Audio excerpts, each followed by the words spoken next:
Quero saudar a todos em nome do Senhor Jesus, agradecer mais uma vez o convite para estar aqui nessa noite, participando com vocês desse culto de louvor e gratidão ao nosso Deus. Já foram ditos alguns dos motivos. Primeiro, sem dúvida, é o dia do Senhor, em que nós nos reunimos para cultuá-lo.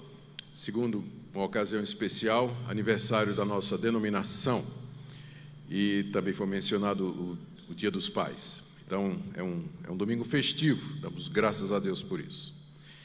Queridos, hoje à noite eu gostaria de falar a respeito do culto espiritual, ou o que é um culto espiritual, ou talvez o que não é um culto espiritual, já que nós vamos tratar a partir do que Paulo escreveu a uma igreja que pensava que era espiritual, mas que na realidade não era, que era a igreja de Corinto. Então, eu queria que você abrisse sua Bíblia no capítulo 14 da primeira carta de Paulo aos Coríntios, onde ele trata do uso dos dons espirituais no culto, particularmente línguas e profecia.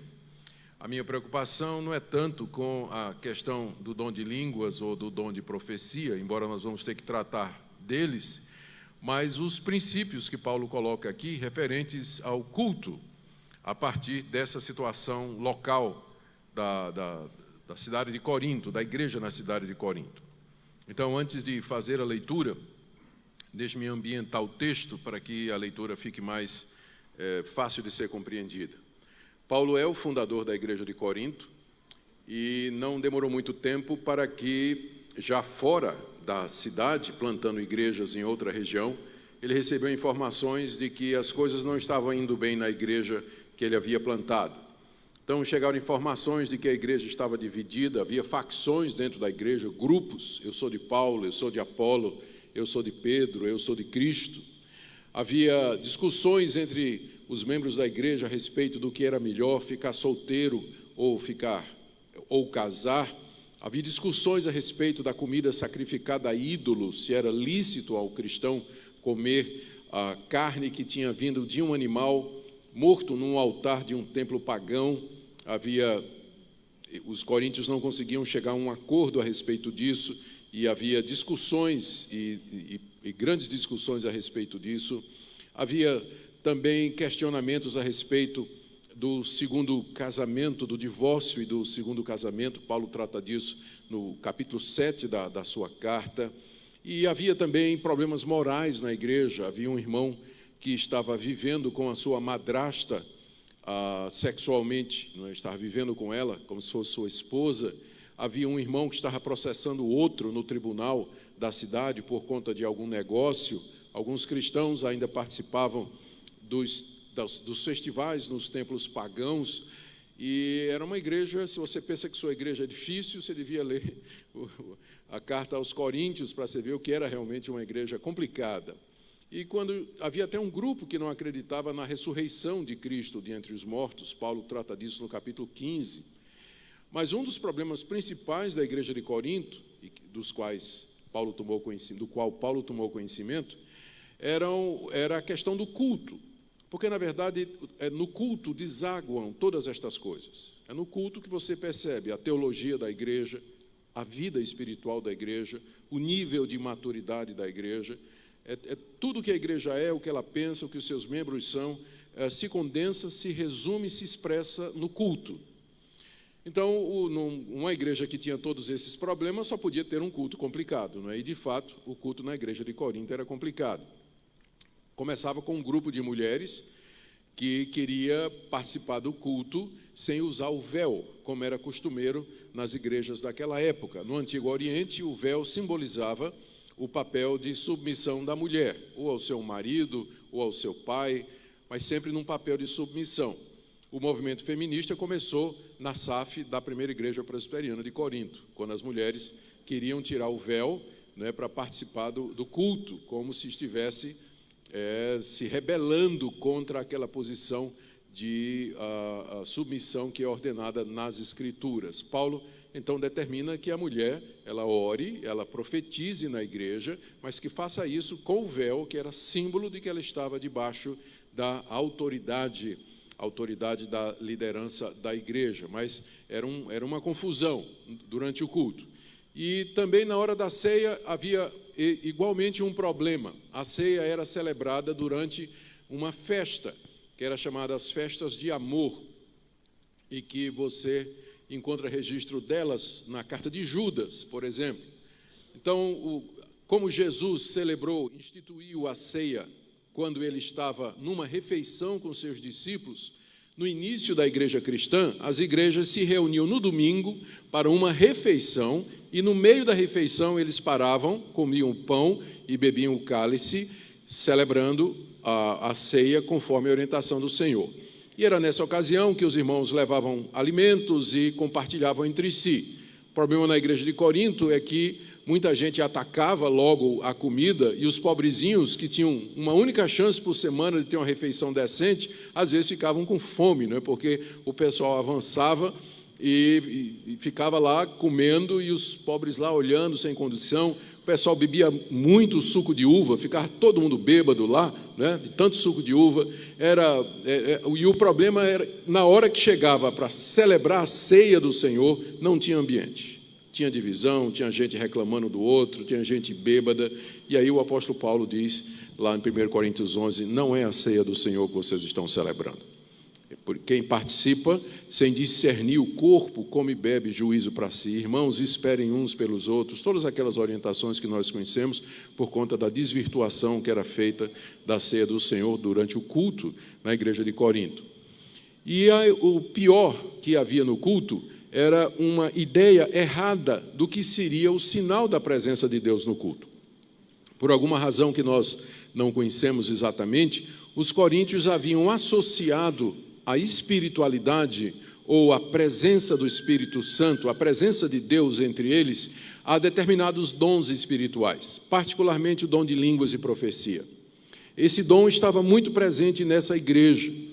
De todas as igrejas mencionadas no Novo Testamento, a única da qual se fala que esse dom estava em atuação, esses dons estavam em atuação, aliás, particularmente o de línguas, é a igreja de Corinto. Não é que não estava nas outras, mas era a única igreja em que isso deu problema, aparentemente.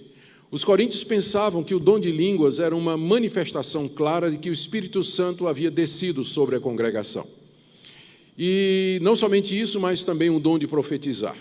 E por conta disso, eles achavam que era uma igreja espiritual, apesar de todos esses problemas.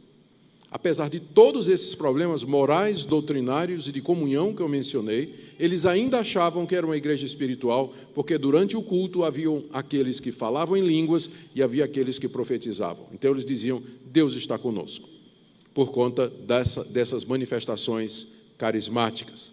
E é evidente, então, que se tratava de um erro. O apóstolo Paulo, no capítulo 3, ele diz à igreja, eu não considero vocês como espirituais, mas sim como a carnais, como a crianças em Cristo. Vocês não são espirituais, como vocês pensam, mas vocês, na verdade, são carnais, porque havendo entre vós discussões e partidos, não sois porventura carnais e não andais segundo o homem? Pergunta Paulo no capítulo 3 dessa carta. Paulo nega o status de igreja espiritual, a igreja de Corinto, em que pese o fato de que havia manifestações carismáticas como línguas, profecias, provavelmente sinais e prodígios dentro da igreja. Mas Paulo diz, vocês são carnais, porque estas coisas não provam a espiritualidade. A espiritualidade não está atrelada a essas manifestações. Tanto é que o cerne da carta aos Coríntios, o coração da carta aos Coríntios é o capítulo 13, onde Paulo diz, ainda que eu falasse a língua dos homens e dos anjos, se eu não tivesse amor, nada seria. Ainda que eu fosse um profeta que conhecesse todos os mistérios e toda a ciência, se eu não tiver amor, eu nada serei. Paulo coloca o amor como sendo o caminho mais excelente para a igreja de Corinto, que pensava que ser espiritual era ter essas manifestações. Finalmente, no capítulo 14, Paulo trata da questão das mulheres, o uso do véu no capítulo 11, trata da ceia no capítulo 11, no capítulo 12 ele faz uma exposição sobre o propósito dos dons espirituais, no capítulo 13 ele faz um parênteses para dizer que melhor do que os dons espirituais é o amor, é o caminho mais excelente, e no capítulo 14, então, ele entra na questão do uso das línguas e da profecia no culto público na igreja de Corinto. E ele coloca alguns princípios aqui, regulamentando a participação daqueles que falavam em línguas e profetizavam durante o culto da igreja de Corinto. Como eu disse, eu não estou tão interessado na questão das línguas ou da profecia.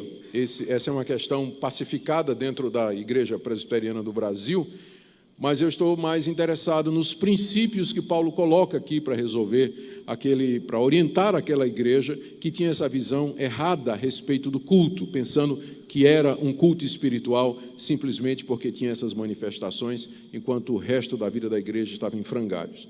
A minha preocupação, o meu foco nessa noite é nessas orientações que servem para nós também e que mostram em que consiste a verdadeira espiritualidade ou o cerne de um culto que realmente agrada a Deus.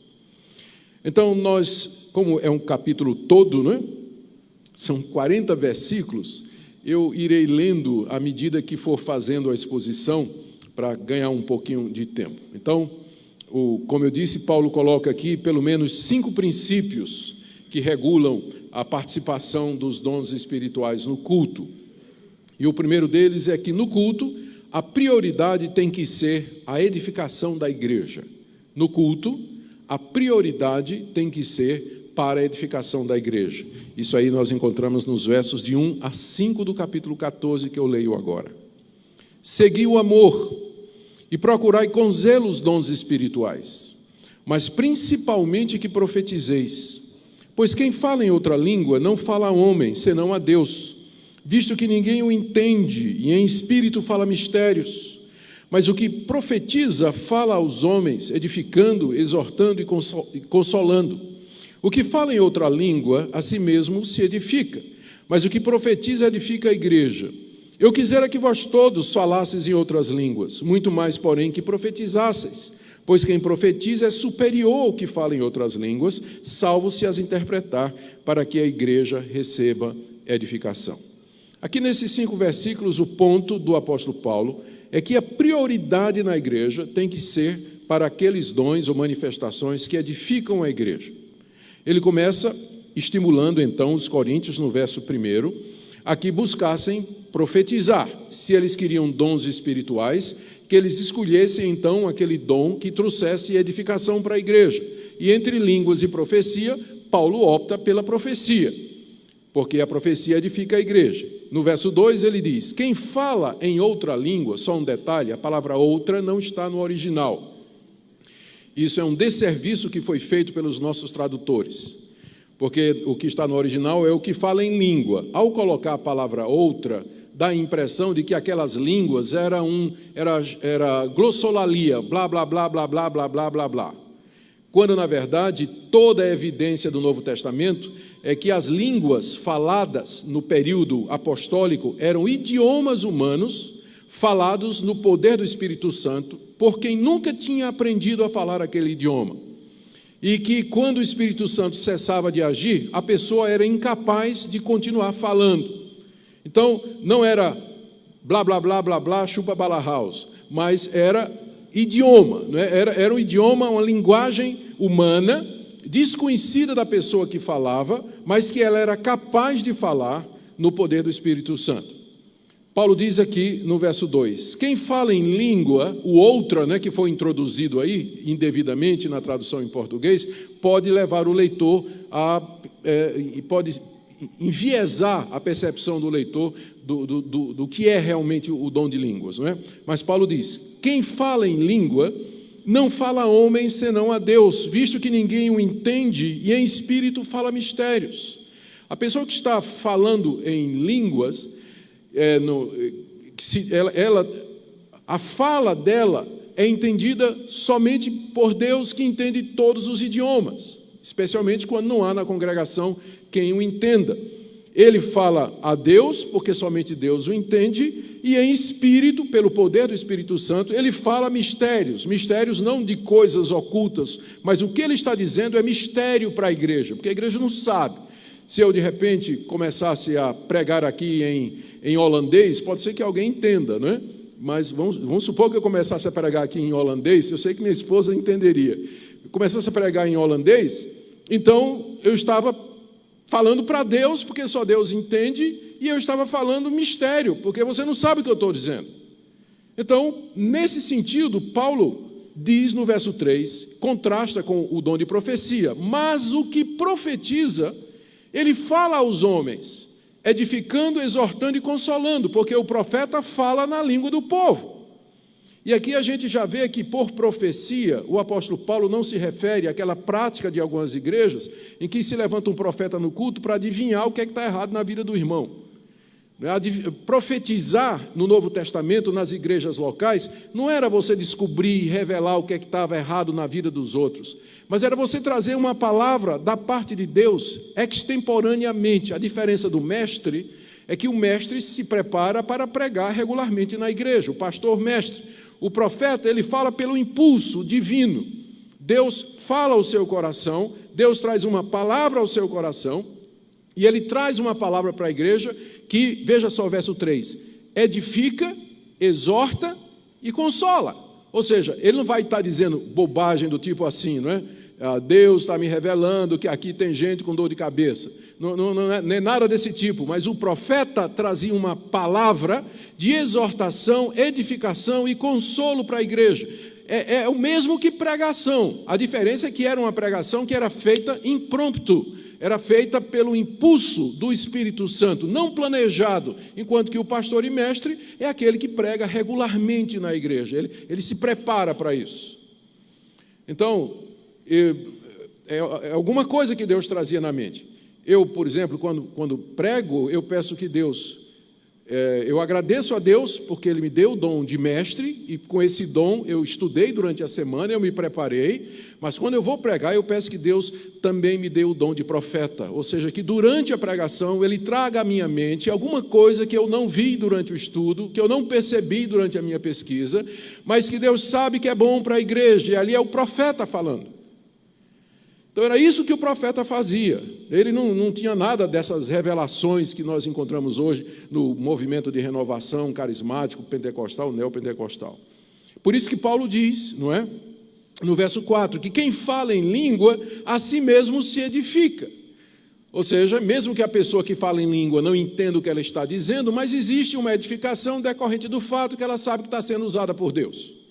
Então há uma edificação, mas só que essa edificação é só para ela, enquanto que, final do verso 4, o que profetiza edifica a igreja. Por que Paulo, então, prefere o dom de profecia ao dom de línguas? É porque o que fala em línguas no culto, ele no máximo edifica a si mesmo, enquanto que o que profetiza, ele edifica a igreja toda. E qual é o propósito do culto, então? Se o propósito do culto é a edificação da igreja, a prioridade tem que ser do dom de profecia. Não de línguas, porque não edifica a igreja. Edifica só quem fala. Enquanto que a profecia, ela vai edificar, na verdade, toda a igreja. Paulo conclui no verso 5 dizendo, eu quisera que todos vós falasseis em outras línguas. Então, Paulo não tinha restrição a isso. Muito mais, porém, que profetizasseis. Pois quem profetiza é superior ao que fala em línguas, salvo se as interpretar para que a igreja receba edificação. Se as línguas forem interpretadas, aí sim, a igreja recebe edificação. Mas qual é o meu ponto aqui? O meu ponto, 2 pontos aqui, importantes, é que o propósito do culto é edificar a igreja. Essa é a razão pela qual nós nos reunimos aqui. Para que nós recebamos edificação. Nós não estamos aqui para nos divertir, nós não estamos aqui para nos sentir bem, nós não estamos aqui para fazer outra coisa a não ser aprender mais de Deus, crescer no conhecimento de Deus, aprender sobre nós e nos comprometer com aquilo que Deus nos revela e Deus nos mostra através da sua palavra. O alvo do culto é a edificação da igreja. Essa é a primeira coisa. Segunda coisa, se não houver compreensão, não existe edificação. Por isso que Paulo diz, eu não quero línguas, a não ser que elas sejam interpretadas. Então, profecia é superior. Edificação só existe se houver entendimento. Às vezes as pessoas vêm para o culto e elas se sentem edificadas por conta da atmosfera do culto. é uma igreja acolhedora, a música é muito bonita, o ambiente é gostoso, a cadeira é confortável, o dirigente do louvor conseguiu dirigir bem a liturgia, a pessoa sai se sentindo bem. Mas eu não vou para a igreja para me sentir bem. Eu vou para a igreja porque eu quero aprender, eu quero conhecer mais de Deus. Eu quero ser edificado. Edificar significa construir. Eu quero que o meu conhecimento de Deus seja construído sobre a sua palavra, que eu aprenda mais a respeito de Deus, do seu Filho Jesus Cristo, do plano da redenção e o que Deus quer de mim. Por isso que a prioridade na igreja tem que ser aquilo que edifica. E aquilo que edifica é o que é inteligível. Se não for inteligível, não edifica a igreja. Uma das primeiras coisas que os reformadores fizeram, quando eles tomaram as igrejas na Europa, na Reforma, durante a Reforma, tomaram aquelas igrejas católicas, catedrais e tudo mais, e o culto passou a ser reformado. A primeira coisa que eles fizeram foi tirar o culto em latim, porque a missa era rezada em latim, na época da Reforma, e nem o padre sabia latim, ele fazia aquilo decorado. Todo mundo falava alemão lá na Alemanha, ninguém falava latim, mas a missa era em latim. Os reformadores, adivinha, qual foi a passagem que eles usaram para justificar acabar com o culto em latim? Exatamente essa daqui. Que adianta fazer um culto em latim, o povo não entende, o povo não edifica. E aí trouxeram o culto para a língua vernácula. Eles tiraram do culto, havia representações. Durante a Idade Média surgiu a ideia de que o povão ignorante não entendia os mistérios de Deus, então talvez se tivesse uma dramatização, um teatro, alguma coisa assim, eles entenderiam mais. Os reformadores disseram, fora com isso não edifica, tem que ser a palavra de Deus, tem que ser o ensino da palavra de Deus. Então, ponto número 1, no culto, nós só deveríamos ter aquilo que edifica a igreja, aquilo que tem o objetivo de edificar a igreja, não entreter a igreja, não fazer os crentes se sentir bem, ou qualquer outra coisa do gênero, mas fazer com que os crentes sejam confrontados, os crentes e os descrentes, as pessoas que estiverem presentes, serem confrontadas com o conhecimento de Deus e com a presença do próprio Deus que vem através da manifestação da sua palavra. Esse é o primeiro ponto. E se a gente usasse esse primeiro princípio, a gente tiraria do culto um monte de coisa que a gente tem e que não edifica em nada a igreja, não traz conhecimento de Deus. Às vezes, alguns cânticos que a gente canta não edifica. Você olha a letra, né? Sabor de Mel, por exemplo, que a turma canta aí, né? Sucesso aí na rede gospel, né? E tudo mais. E não tem substância. As orações, às vezes, que são feitas, elas não têm substância, elas não trazem conhecimento, não apontam para Deus. As nossas pregações, autoajuda, contar experiência, contar história, fazer o povo rir. Se a gente seguisse esse princípio aqui, nós veríamos uma diferença muito grande nos nossos cultos e, consequentemente, na vida do nosso povo. No culto, a prioridade é a edificação da igreja, e a edificação passa pelo entendimento. Se não houver entendimento, não há edificação. Segundo ponto de Paulo, está aí do verso 6 até o começo do verso 12, é que, portanto, no culto, nós devemos dar prioridade, nós devemos ter somente manifestações inteligíveis. Veja o verso 6. Agora, porém, irmãos, se eu for ter convosco falando em outras línguas, em que vos aproveitarei, se vos não falar por meio de revelação, ou de ciência, ou de profecia, ou de doutrina? É assim que instrumentos inanimados, como a flauta, a cítara, quando emitem sons, se não os derem bem distintos, como se reconhecerá o que se toca na flauta ou cítara? Pois também, se a trombeta der som incerto, quem se preparará para a batalha? Assim vós, se com a língua não disserdes palavra compreensível, como se entenderá o que dizeis? Porque estareis como se falasseis ao ar. Há, sem dúvida, muitos tipos de vozes no mundo, nenhum deles, contudo, sem sentido. Se eu, pois, ignorar a significação da voz, serei estrangeiro para aquele que fala e ele estrangeiro para mim. Assim também vós. Ponto. Eu sei que aí tem uma vírgula, mas você tem que lembrar que no grego não tem vírgula, não tem ponto, não tem dois pontos, não tem parágrafo, não tem capítulo, não tem versículo, é tudo juntinho, não é? São os tradutores que fazem estas coisas. Então, eu entendo que, na verdade, o versículo termina aqui, não na vírgula, mas no ponto. Bom, o que é que Paulo está dizendo aqui? Ele começa com uma pergunta muito prática, no verso 6. Ele pergunta: irmãos, se eu for ter com vocês, vocês me convidaram para pregar, e aí eu chego, vou ter com vocês para pregar, e eu chego falando em outra língua, em que eu aproveitarei a vocês?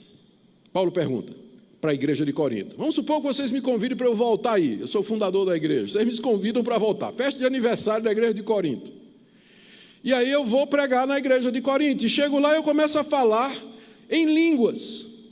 Em que é que todo o meu conhecimento, tudo aquilo que Deus me revelou, eu, como apóstolo dos gentios, em que é que eu aproveitarei para vocês? Resposta: nada. Não vai aproveitar nada, porque a igreja não vai entender nada do que Paulo está falando, porque Paulo está falando em línguas. Ninguém vai entender nada do que ele está dizendo. Ou seja, não há proveito para a igreja. Não tem proveito nenhum. Não tem. Que proveito há, ele pergunta, se eu não falar por meio de revelação, de ciência, de profecia ou de doutrina? A gente não sabe direito o que é que Paulo quer dizer, revelação, ciência, profecia ou doutrina. Mas uma coisa essas 4 situações aqui têm em comum, todas elas são feitas na língua vernácula, na língua do povo. O que quer que seja revelação, o que quer que seja ciência, o que quer que seja profecia, o que quer que seja doutrina, era feita na língua que o povo entendia, por isso edificava e aproveitava. Daí o princípio, na igreja, as manifestações têm que ser inteligíveis. Recentemente eu estive numa igreja que, isso é muito comum, especialmente quando tem os momentos missionários, eu não quero ser radical demais, não é? Mas tinha um momento missionário lá, aí apresentaram lá um hino, né, cantado na língua indígena. Aí foram cantar um hino na língua indígena, sim. Ótimo, está lá, cantando uma língua indígena que eu não entendo. Então, como é que eu vou louvar? Como é que eu vou dizer amém? Como é que eu vou acompanhar? Devia ter pelo menos uma tradução na tela do que estava sendo cantado e o que estava sendo dito. Mas é bonito, né? É interessante, o pessoal gosta, tal, mas não edifica. Não aproveita, porque não é entendido pelo povo. Não é entendido pelo povo. Da mesma forma, pregadores, né, que vão pregar e que usam aquele linguajar que ninguém entende, né, que dá um tiro de 12 por cima da cabeça do pessoal. Ninguém entende absolutamente nada do que ele está. Tem que ter um dicionário, né? Oh, Deus das regiões nefelibatas e por aí vai. Ninguém entende absolutamente nada, né? Em latim, linguagem erudita, tudo o que está no culto e que não é inteligível, não aproveita, diz o apóstolo Paulo. Não aproveita. O culto tem que ser simples, tem que ser numa língua e de uma maneira que o povo entenda o que está sendo dito. As músicas igualmente, o louvor igualmente, da mesma forma. Paulo usa 3 ilustrações para o ponto que ele está fazendo. A primeira é da orquestra desafinada, verso 7. É assim que instrumentos inanimados, como a flauta ou a cítara, quando emitem sons, se não derem bem distintos, como se reconhecerá o que se toca na flauta ou na cítara? Todo mundo já teve o desprazer de ir para uma igreja onde a banda é desafinada, não é? Então, os instrumentos estão desafinados, você mal reconhece o tom, o pessoal se perde, você não sabe nem que tom você vai cantar, porque um não bate com o outro.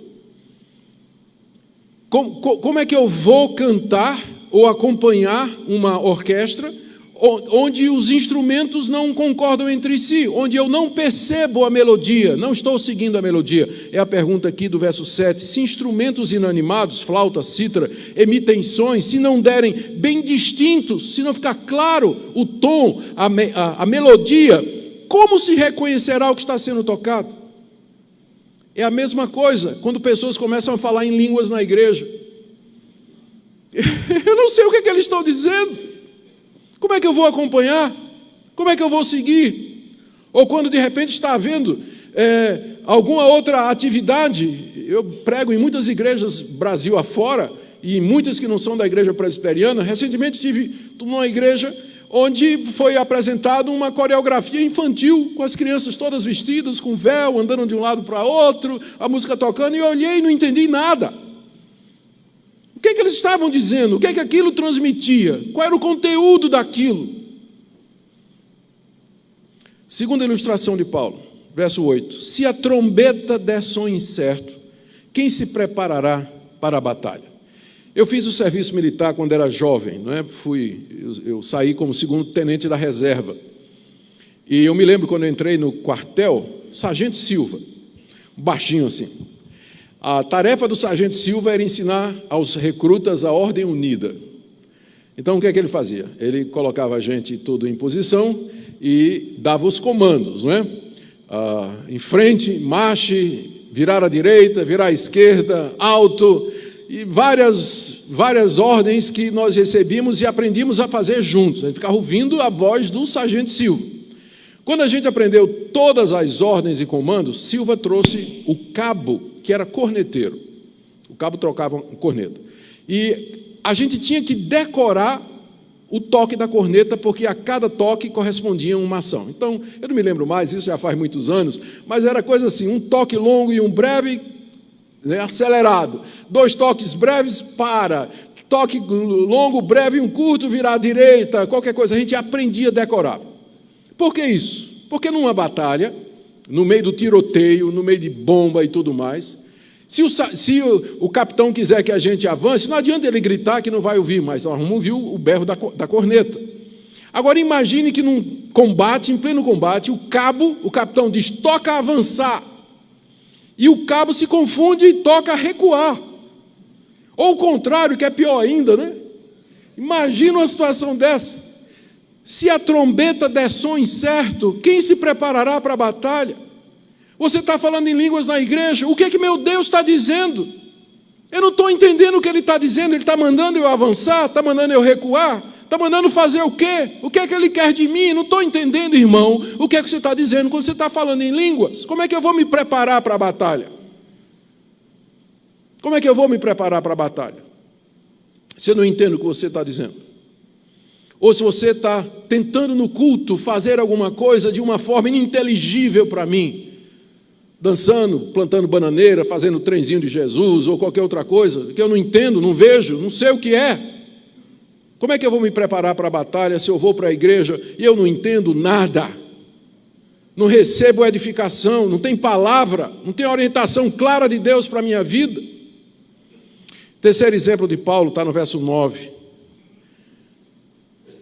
Assim vós, se com a língua não disserdes palavra compreensível, como se entenderá o que dizeis?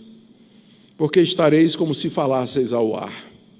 Mas há, sem dúvida, muitos tipos de vozes no mundo, nenhum deles, contudo, sem sentido. Se eu, pois, ignorar a significação da voz, serei estrangeiro para aquele que fala e ele estrangeiro para mim. O terceiro exemplo de Paulo é quando 2 estrangeiros se encontram. Paulo está dizendo que há muitos idiomas no mundo. Quando ele diz voz aqui, o sentido é de linguagem. Há muitos tipos de vozes no mundo, há muitas linguagens no mundo. Nenhum deles, contudo, sem sentido. Embora eu não fale esses idiomas, eu sei que tem centenas de idiomas e dialetos no mundo. Eu não os falo, não os conheço, mas eu sei que eles têm sentido, eles fazem sentido para aquelas pessoas que os conhecem. Mas se eu ignorar a significação da voz ou do idioma, eu serei estrangeiro para aquele que fala e ele estrangeiro para mim. Paulo aqui imagina uma situação. 2 estrangeiros se encontram, um que só fala russo e outro que só fala paranaense. Fala português aqui do Paraná, não é? Que é típico. Então, olá, meu irmão, Deus te abençoe. Hã? E ele responde e o russo não entende. São irmãos em Cristo. Mas porque um não entende o outro, é como se um fosse bárbaro para ele e o outro também fosse bárbaro para ele. A palavra estrangeiro que você está vendo aqui, ela no grego é bárbaros. E é uma daquelas palavras que são derivadas do som. Por exemplo, o verbo clicar. Tem um nome para isso que eu esqueci agora em português. São verbos que eles são derivados do som da ação que o produz. Clicar é um verbo que apareceu depois que surgiu o mouse, né? Clique, clique, clique. Então, clica aí no mouse ou qualquer outra coisa. Então, são palavras que surgem por conta do som. Para os gregos, os povos de outras línguas e nacionalidades, eles eram bárbaros. Isso vinha do seguinte sentido: para o grego, quando aqueles povos estrangeiros falavam, o grego só entendia bar. E aí, zombando, ele dizia, eles são bárbaros, de onde vem a palavra estrangeiro. Então, se você está falando numa língua que eu não entendo, meu irmão, você é bárbaro para mim e eu sou bárbaro para você. Em vez disso nos aproximar, na verdade nos separa, nos torna estrangeiros, como Paulo diz aqui. Verso 11: se eu ignorar a significação da voz, serei estrangeiro para aquele que fala e ele estrangeiro para mim.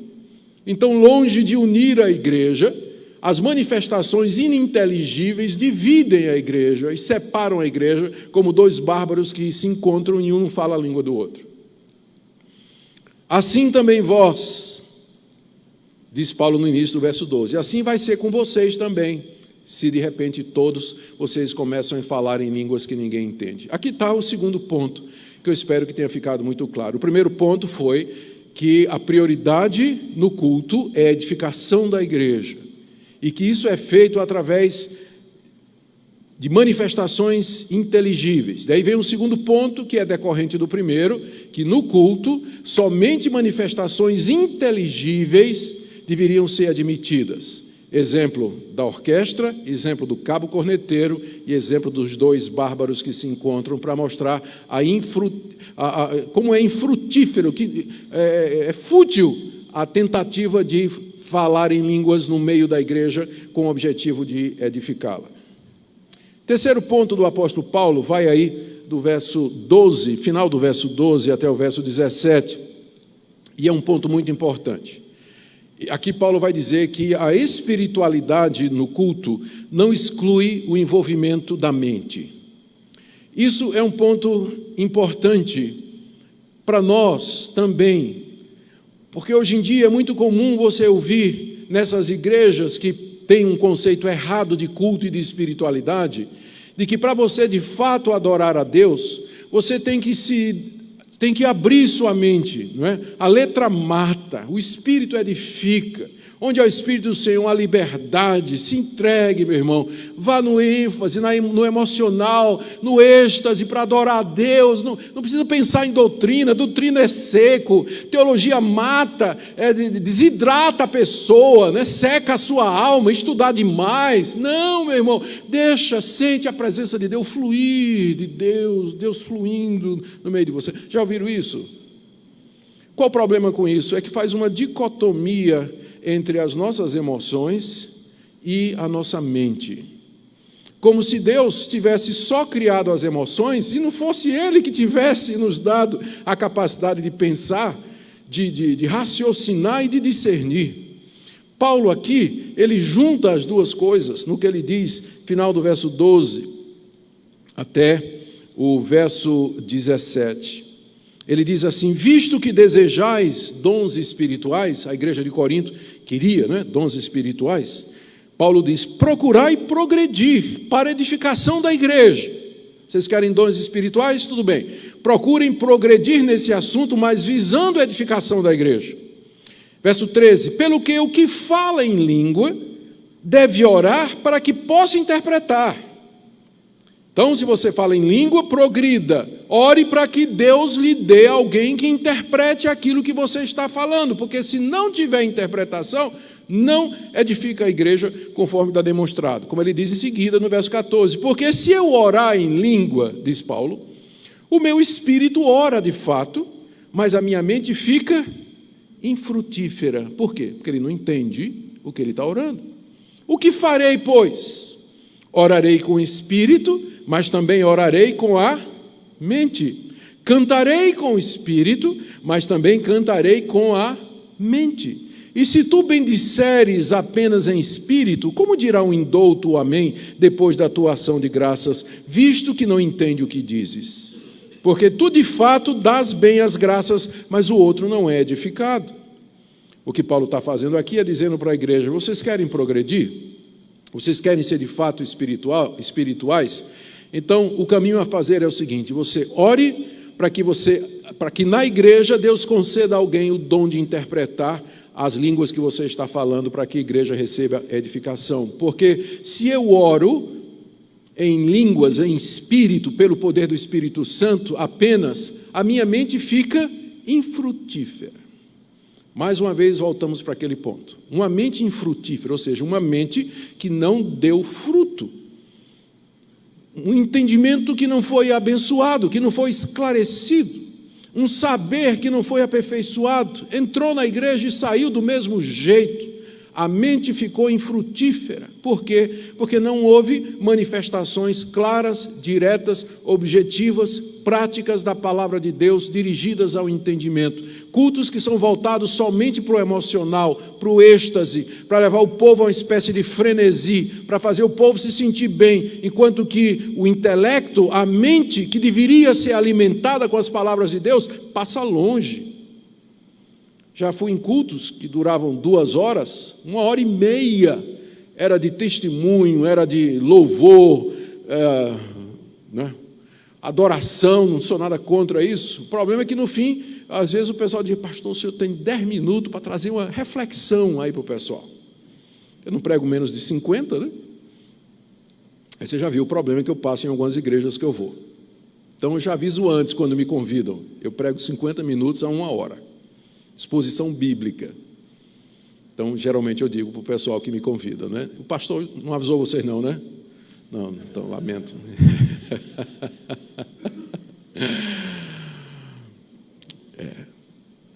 Paulo diz então: eu vou orar com o Espírito, mas também com a mente. Verso 15. Cantarei com o Espírito, que admite que havia gente que cantava em línguas. Paulo diz: cantarei com o Espírito, mas também eu cantarei com a mente. Você veja que Paulo quer juntar as duas coisas. Ele não quer desprezar a ação do Espírito Santo na vida daquelas pessoas, mas ele regulamenta para que seja feito com o propósito de edificar a igreja e a própria pessoa, mediante a compreensão do que está sendo dito. Ou seja, aqui nós temos o melhor de tudo, é a união de um coração, de fato, movido pelo Espírito Santo, e uma mente teologicamente boa, uma mente teologicamente sã. Porque se você não tiver uma boa doutrina, uma boa compreensão da palavra de Deus, esse seu lado emocional, ele vai cair no pragmatismo, no misticismo e na superstição. Seu cristianismo vai virar uma religião mística. Por outro lado, se você despreza a presença do Espírito e a ação do Espírito na sua vida e se torna apenas um crente intelectual que busca a retidão doutrinária acima de tudo, esquece o coração, você vai se tornar árido, desidratado, frio. Nós queremos as duas coisas, e eu creio que o cristianismo bíblico nos dá isso. Um coração aquecido pelo Espírito Santo, movido pelo Espírito Santo, e uma mente teologicamente crítica, afiada, capaz, cheia do entendimento de Deus. Nós queremos essas duas coisas. A igreja de Corinto estava preocupada só com aquelas manifestações espirituais no culto e pensava que era uma igreja espiritual. Paulo diz: se a mente está infrutífera, não é espiritual. Se a mente fica infrutífera, não é espiritual. Então, da próxima vez que você for usar o unsômetro, todo crente tem um instrumento chamado unsômetro, é como ele mede a pregação do pastor, né? Ele sai e diz: a pregação foi ungida hoje, né? Ele usou um unsômetro. Então, o unsômetro que os crentes usam, geralmente é baseado naquilo que eles sentem durante o culto. Se sentiu bem, sentiu um arrepio, né? Calor subindo assim, alguma coisa, um êxtase e tudo mais, ele diz que o culto foi ungido. Não é o conceito de Paulo, perceberam, né? Para Paulo, um culto é espiritual quando a mente é edificada, quando você entendeu, quando você aprendeu, quando você cresceu no conhecimento de Deus. Por isso que o foco no culto tem que ser isso. É por isso que nas igrejas reformadas o foco é a pregação. O centro do culto é a pregação. Exatamente por isso, porque é através da profecia, que eu penso que é isso que eu estou fazendo aqui nessa noite, Deus edifica, consola, exorta e ensina o seu povo. E sua mente não vai sair infrutífera daqui nessa noite. Você vai aprender alguma coisa sobre a palavra de Deus e você vai crescer e vai servir a Deus melhor. Sua adoração vai ser melhor, suas orações serão melhores, você vai cantar melhor, uma vez que você entendeu quem é Deus e o que Deus pede de você. Verso 16. Paulo continua o mesmo argumento. Ele faz uma pergunta: se você bendisser apenas em espírito, em línguas, como dirá o indouto o amém depois da tua ação de graças, visto que não entende o que diz? A palavra indouto é a palavra grega idiotes, de onde vem a nossa palavra idiota. Só que no Brasil, em português, essa palavra teve uma conotação pejorativa, mas inicialmente o idiota era alguém iletrado, inculto, que não tinha conhecimento suficiente para acompanhar o que algumas pessoas diziam. Então, Paulo chama aqui de idiota, que foi traduzido como indouto corretamente, né, já que idiota na nossa língua tem um sentido pejorativo. O indouto aqui é aquele irmão na igreja que, se você falar em línguas, uma vez que ele não sabe idiomas, ele não vai entender nada do que você está dizendo. Ele só fala a língua dele, ele não fala outro idioma. Então, Paulo pergunta: você está orando, no verso 16, se você estiver bendizendo a Deus em línguas, como o indouto, aquela pessoa que não entende idiomas, ele vai dar o amém quando você terminar de orar, porque ele não entende o que você está dizendo. Onde também a gente aprende que o amém é para o final da oração, né, gente? Porque às vezes basta o pastor dizer alguma coisa e a turma, amém. Mas o amém é depois de você entender o que foi dito, né? Só para a gente não gastar os nossos améns em vão, né? Mas vamos colocá-los exatamente no lugar certo. Como é que a gente vai dar o amém no final da oração, se a gente não entende o que você está orando em línguas? Eu sei lá o que é que você está dizendo quando você está orando em línguas, como é que eu vou dar amém? Amém significa assim seja. Eu estou colocando o meu selo de aprovação quando eu digo amém. E como é que eu vou fazer isso se eu não entendo o que você está falando? Como é que o indouto vai dar um amém depois da tua ação de graça se ele não entende o que você está dizendo? Verso 17, porque tu de fato dás bem as graças, mas o outro não é edificado. Mais uma vez a preocupação de Paulo com a edificação dos irmãos na igreja e não com a autoedificação, mas com a coletividade. A igreja é o corpo de Cristo. Vamos para o quarto princípio, estou caminhando aqui para o final, gente. Quarto princípio de Paulo: no culto a preferência tem que ser então pelo ensino. Verso 18 a 19. Dou graças a Deus, porque falo em outras línguas mais do que todos vós. Contudo, prefiro falar na igreja 5 palavras com meu entendimento, para instruir outros, a falar 10.000 palavras em outra língua. Essa declaração é extremamente forte e ela revela a preferência do apóstolo inspirado. Se ele tivesse que escolher 5 palavras com entendimento numa língua que a igreja conhece e que ele pudesse usar para transmitir o seu conhecimento, ou falar 10.000 palavras em outras línguas, ele preferiria falar 5 palavras do entendimento dele, para que a igreja fosse edificada, porque o alvo de Paulo não era mostrar espiritualidade, o alvo de Paulo era instruir a igreja. Ele não estava preocupado em chegar na igreja dando uma demonstração de como ele era espiritual, falando em línguas e contando as suas experiências extraordinárias. Paulo nunca se preocupou com esse tipo de coisa. Ele tinha uma preocupação quando ele ia nas igrejas, ele queria instruir as igrejas. Por isso que ele diz: eu prefiro falar 5 palavras numa língua que vocês entendam, de que eu ficar aqui na frente falando 10.000 palavras em línguas que vocês não entendem coisa nenhuma. A preferência do apóstolo inspirado deveria servir de alerta para nós, não é verdade? Para esse ponto fundamental, o propósito do culto é edificação.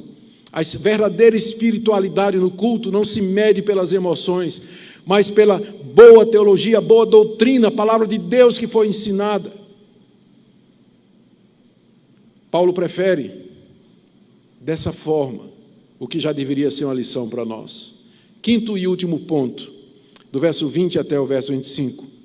É válido não parecermos doidos.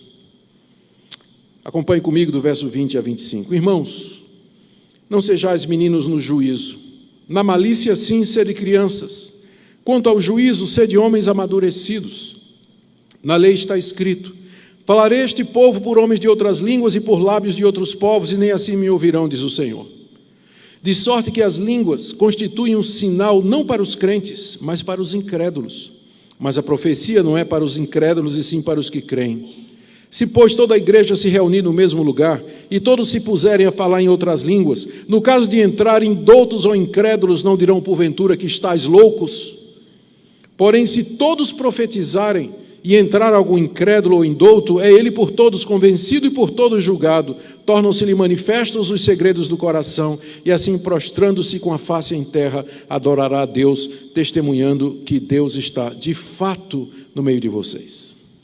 Essa passagem é a passagem onde Paulo traz um ensinamento que é considerado por muitos como sendo definitivo para o pensamento do apóstolo no que diz respeito ao uso de línguas na igreja.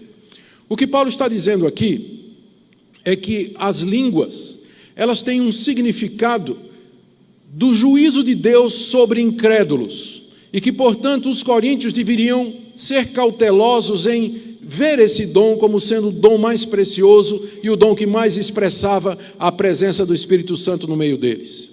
O argumento de Paulo vai dessa maneira, para você me entender. No verso 20 ele diz: irmãos, não sejam meninos no juízo. Vocês estão como meninos. Menino gosta de brincar com fogo, né? Gosta de brincar com coisas perigosas e fazer tolice. Paulo diz: vocês não sejam meninos no julgamento. Ou seja, essa preferência de vocês por línguas no culto, como sendo sinal da presença do Espírito Santo, é uma espécie de meninice espiritual. Não sejam meninos no juízo, na malícia sim, sejam meninos, crianças, mas quanto ao juízo, quanto ao julgamento, ao discernimento, sejam homens amadurecidos, para vocês escolherem aquilo que é certo, próprio e que edifica a igreja. Aí ele faz uma citação que está em Isaías 28, de 11 a 12. Na lei está escrito: falarei este povo por homens de outras línguas e por lábios de outros povos, e nem assim me ouvirão, diz o Senhor. Para a gente entender o que Paulo está dizendo aqui, nós temos que voltar lá no Antigo Testamento. Então, aperte o cinto que nós vamos fazer isso. Vamos lá para o Antigo Testamento. Deuteronômio 28. Moisés, falando da parte de Deus, anuncia à nação de Israel as bênçãos e as maldições. Se o povo ouvisse a voz de Deus, obedecesse os seus mandamentos, Deus traria as seguintes bênçãos. Aí vem a lista. Deus faria a lavoura multiplicar, o gado crescer, Deus daria vitória sobre os inimigos, daria chuvas, não mandaria praga, não mandaria nenhuma das pestes que ele mandou sobre o povo do Egito e assim por diante, se o povo obedecesse a Deus. Se o povo desobedecesse a Deus, vem logo em seguida, quebrasse os mandamentos de Deus, adorasse outros deuses, as seguintes maldições seriam enviadas por Deus sobre o seu próprio povo. Note que é Deus dizendo que ele vai mandar aquelas maldições como castigo sobre o seu próprio povo, se o povo quebrasse a aliança, os termos da aliança. Aí começa. Deus diz: eu vou mandar praga, eu vou mandar peste, eu vou mandar o gafanhoto, eu vou mandar febre, eu vou mandar tísica, vou mandar coceira, eu vou mandar sarna em cima de vocês, a vaca de vocês vai abortar, os campos não vão produzir, eu vou mandar chuva de pedra, eu vou trazer desgraça sobre vocês, vocês vão ser derrotados pelos seus inimigos. A lista é enorme. Lá pelo fim Deus diz assim: e se apesar de tudo isso vocês continuarem a me desobedecer, então eu mandarei um povo cuja língua vocês não conhecem, um povo poderoso, e esse povo vai arrancar vocês da terra prometida, vai matar os seus velhos, as suas crianças, vai arrasar os seus campos, vai comer dos seus bens, e vocês serão levados para uma terra distante por um povo cuja língua vocês não conhecem. Está lá em Deuteronômio 28. Séculos depois, a nação de Israel estava exatamente nessa mesma situação, descrita por Moisés, desobedecendo a Deus, época do profeta Isaías. Aí o profeta Isaías, no capítulo 28, diz assim: vocês não querem me ouvir? Vocês estão dizendo preceito sobre preceito, lei sobre lei. Ah, que coisa cansativa é a palavra de Deus. Aí Deus diz através de Isaías aquilo que Paulo fala aqui no verso 21. Então eu falarei a este povo por homens de outras línguas e por lábios de outros povos, e nem assim me ouvirão, diz o Senhor. Isaías repete a maldição de Deuteronômio 28. Vocês não querem me ouvir? Então, vocês não querem ouvir os meus profetas? Então eu vou falar a vocês numa língua que vocês não entendem. O que é que isso significava? que quando o israelita ouvisse a voz do soldado estrangeiro às portas da sua cidade, com o exército pronto para entrar, falando numa língua que ele não entendia, ele deveria saber, aquele é sinal da ira de Deus. Então, língua estranha no Antigo Testamento era sinal do juízo de Deus sobre os incrédulos do seu próprio povo, porque Deus ia mandar contra o seu povo nações que falavam língua que a nação de Israel não entendia, como, por exemplo, os assírios que falavam aramaico, enquanto que Israel se falava hebraico. Quando os judeus lá em Jerusalém ouvissem o aramaico daqueles soldados, eles deveriam lembrar, isso é o que Moisés disse lá em Deuteronômio 28, Deus nos está castigando por conta da nossa desobediência. Jeremias diz a mesma coisa no capítulo 5, verso 15. Ele diz, eu vou falar a esse povo por meio de uma língua que eles não entendem. Era a língua do soldado estrangeiro, inimigo, vingador, que vinha para conquistar e destruir a nação de Israel. É isso que Paulo está dizendo aqui, meus irmãos. Voltando aqui, verso 21. Na lei está escrito, falarei a esse povo por homens de outras línguas e por lábios de outros povos, e nem assim me ouvirão, diz o Senhor. Aí ele conclui no verso 22, de sorte, meus irmãos, que as línguas constituem um sinal não para os crentes, mas para os descrentes, aqueles que rejeitaram a palavra de Deus. As línguas são um sinal para o descrente, mas a profecia não é para os incrédulos, e sim para os que creem. Não é interessante? No dia de Pentecostes, Espírito Santo veio sobre a igreja, eles começaram a falar em outras línguas.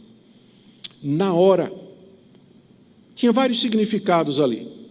Significado de que o evangelho iria para todas as nações, Deus desfazendo Babel. Em Babel ele confundiu as nações, em Pentecostes ele uniu. As mesmas pessoas falando nos idiomas das nações, mas há um significado também no dia de Pentecostes. O judeu conhecedor do Antigo Testamento, quando viu ou quando ouvisse aqueles judeus falando em outras línguas, ele deveria dizer, isso aqui está me dando um déjà vu, já vi isso em algum lugar. O que é isso? O que é isso? Ah, sim, é a profecia de Isaías. Deus está falando conosco por línguas estranhas, significa que o juízo dele está próximo. O que é que aconteceu 30 anos depois de Pentecostes? Jerusalém foi arrasada pelos romanos.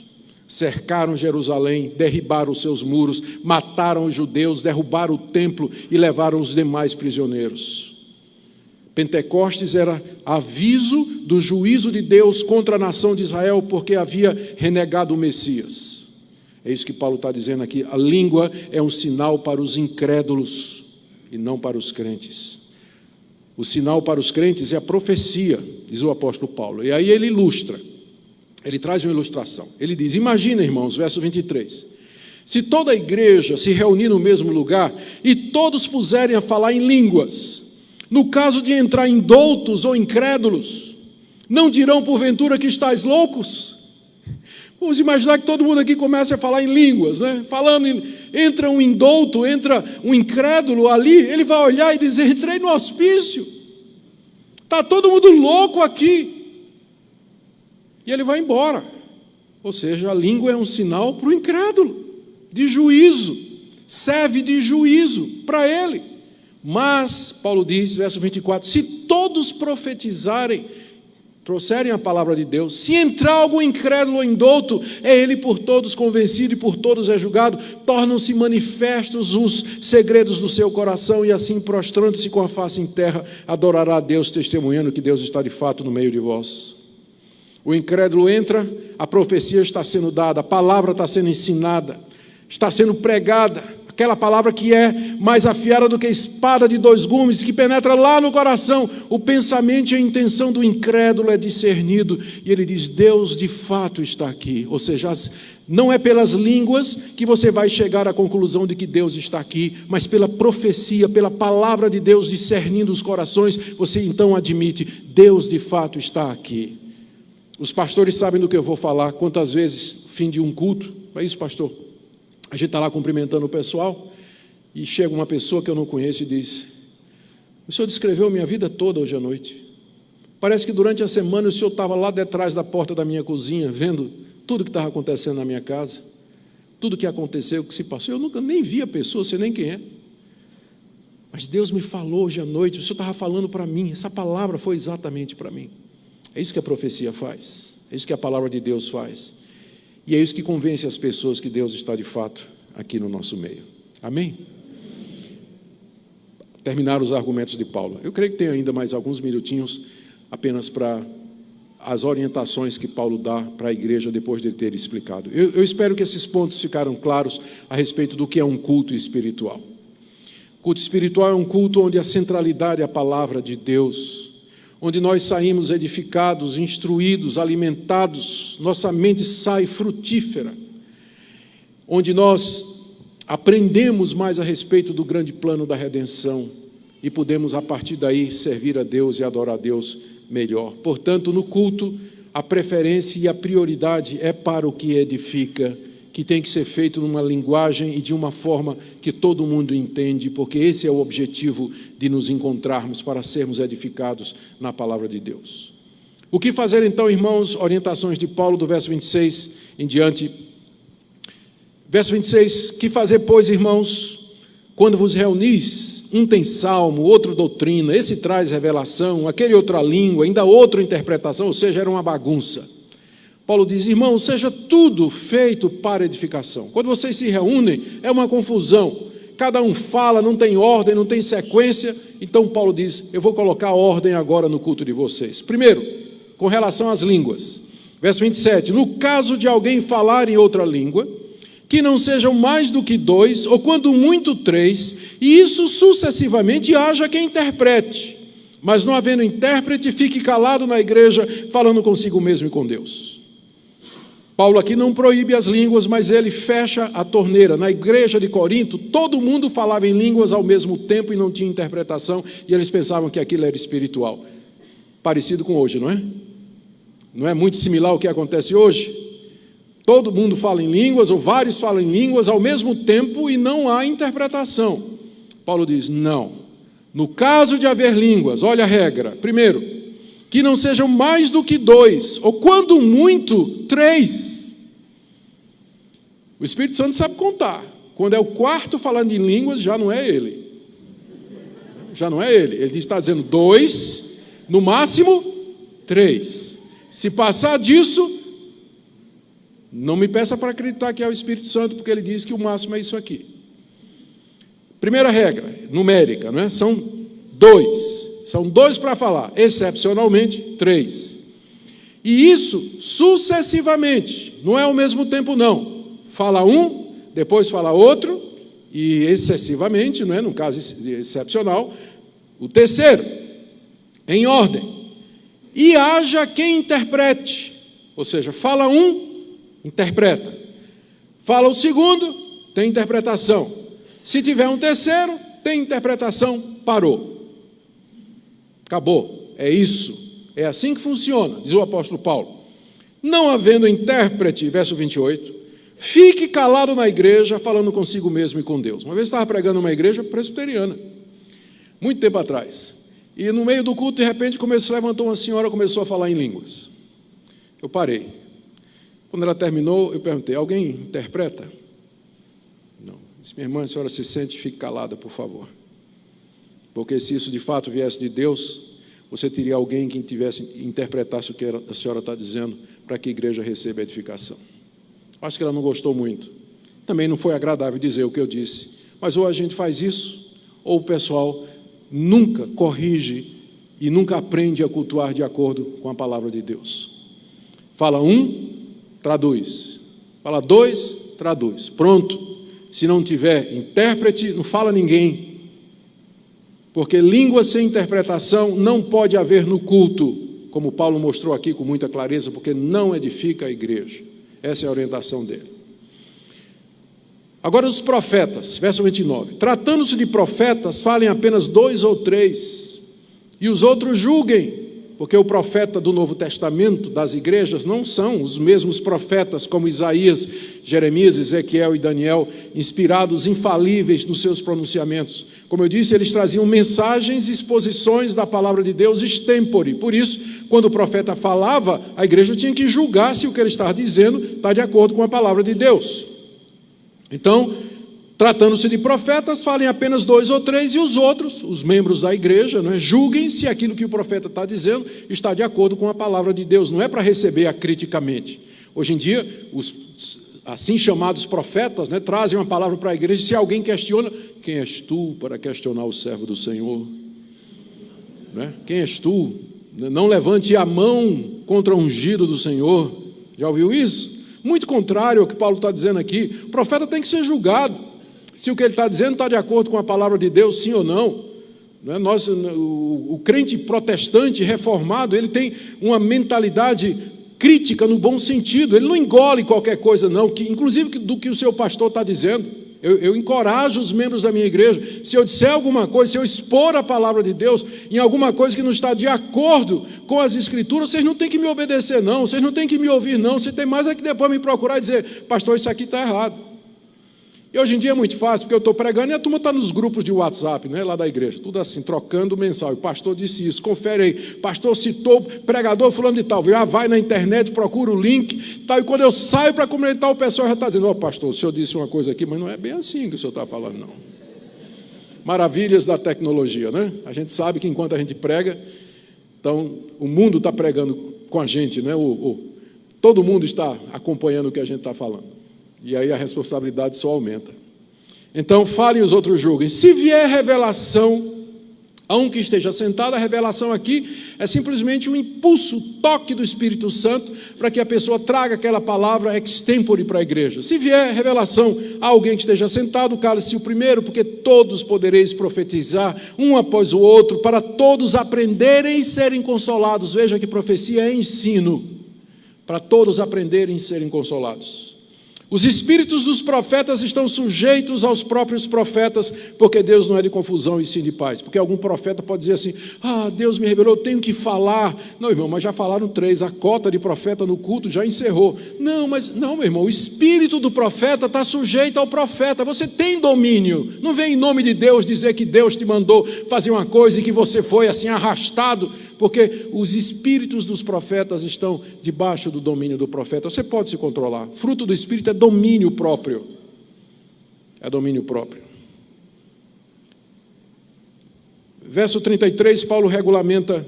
Eu vou parar aqui, pastor, porque agora Paulo vai regulamentar o papel da mulher na igreja. Olha.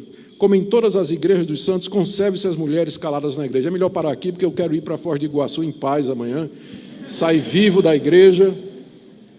Não é? Não, né? Vocês querem, eu tenho que falar, né? Já comecei, eu tenho que falar. Tá bom, só mais um minutinho. Como em todas as igrejas dos santos, conservem-se as mulheres caladas nas igrejas, porque não lhes é permitido falar, mas estejam submissas como também a lei o determina. Se, porém, querem aprender alguma coisa, interroguem em casa seu próprio marido, porque para a mulher é vergonhoso falar na igreja. A que é que Paulo está se referindo? Que proibição é essa? Não pode ser uma proibição geral, porque no capítulo 11, se você voltar 2 capítulos aí, o apóstolo se refere no capítulo 11, no verso 5, dizendo, toda mulher que ora ou profetiza. Então a mulher orava e profetizava na igreja. Então essa proibição aqui não pode ser uma proibição geral, porque Paulo então se contradiria no espaço de 2 capítulos. E a gente sabe que, inspirado por Deus, ele não faria isso. Então, que tipo de proibição é essa? Que silêncio é esse que Paulo impõe às mulheres?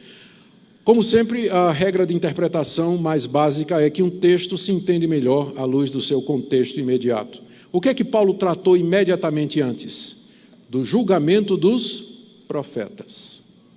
Então, provavelmente, o que Paulo está proibindo aqui é que a mulher confronte ou participe do julgamento dos profetas, porque poderia dar a ideia de que ela está exercendo autoridade sobre ele. Por isso que ela diz aqui, Paulo diz, que se ela quer aprender alguma coisa, pergunte em casa ao marido, em vez de questionar os profetas no culto, como algumas pessoas talvez gostariam de fazer. Então, não é que a mulher esteja proibida de fazer ou de falar, mas ela tem que falar debaixo de autoridade e não perverter a ordem que Deus estabeleceu na igreja, ou seja, que a liderança espiritual da igreja é para os homens cristãos qualificados, não é para qualquer homem cristão, é para o homem cristão qualificado. Paulo está querendo evitar exatamente isso. Então, não é uma proibição geral, mas apenas no contexto que participe do julgamento dos profetas. E Paulo termina recomendando aqui, no verso 40, Tudo, porém, seja feito com decência e ordem. É aqui que nós baseamos aquilo que nós chamamos de princípio regulador do culto. Ou seja, o culto a Deus, ele não pode ser oferecido do jeito que a gente acha. A gente tem que procurar na Bíblia a maneira pela qual Deus deseja ser cultuado. A gente não pode inventar a maneira de cultuar a Deus. Não podemos. Nós temos que examinar a Escritura e ver o que Deus diz como deve ser o culto, porque o culto agradável a Ele está revelado e regulamentado aqui na Escritura. E eu termino perguntando a você, como você tem participado dos cultos? O que é que o culto, vir ao culto, representa para você? Com que propósito ou com que objetivo você vem ao culto? Eu espero que nessa noite você tenha aprendido que a razão pela qual Deus nos convoca para estarmos juntos para esses exercícios espirituais é para que nós cresçamos, sejamos edificados, aprendamos a sua vontade e assim possamos servir a Deus melhor.